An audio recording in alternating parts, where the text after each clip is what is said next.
রমজান মাস এলেই ইফতারের টেবিলে বাড়ে জিলাপির কদর। তবে প্রচলিত মিষ্টি জিলাপির বাইরে ময়মনসিংহ নগরে আলাদা পরিচিতি পেয়েছে জাকিরের টক মিষ্টি জিলাপি। রোজা শুরু হলেই এই বিশেষ স্বাদের জিলাপির বিক্রি বেড়ে যায় প্রায় 4 গুণ।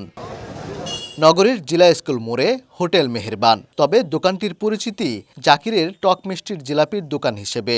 সারা বছর এই জিলাপির জনপ্রিয়তা থাকলেও রমজান মাসে জনপ্রিয়তা থাকে আকাশচুম্বী। বিকেল গড়ানোর সঙ্গে সঙ্গে ইফতারের আগ পর্যন্ত টক মিষ্টি জিলাপি কিনতে শত শত মানুষ ভিড় করেন জিলা স্কুল মোড়ে। মাসকলাইয়ের ডাল, চাল, ময়দা ও তেঁতুলের টক ব্যবহার করে তৈরি করা হয় এই ব্যতিক্রমধর্মী জিলাপি।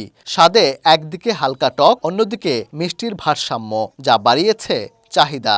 সুইটি, টেস্টি এবং একটু টক জাতীয় হয়, যার ফলে আমরাও আগে থেকে খেয়ে আসছি।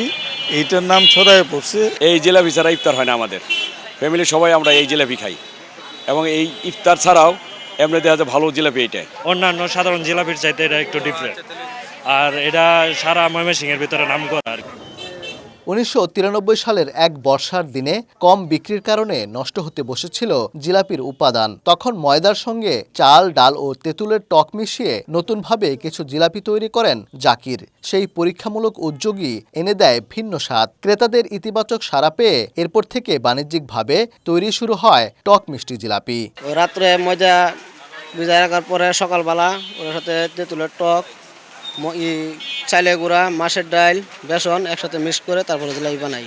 আমার জিলাপি যা খাইছে সে কিন্তু কোনো সময় ওই বাইরের জিলাপি খাইয়া তৃপ্তি পাবে না, যার জন্যে মানে একটু কম হইলেও এদিকে লয়ে জায়গা, রিক্সা ভাড়া খরচ করে হইলেও এদিকে লয়ে জায়গা।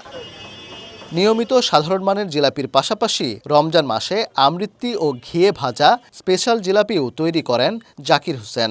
সাধারণ জিলাপি 220 টাকা আর ঘিয়ে ভাজা জিলাপি বিক্রি হয় 360 টাকা কেজি।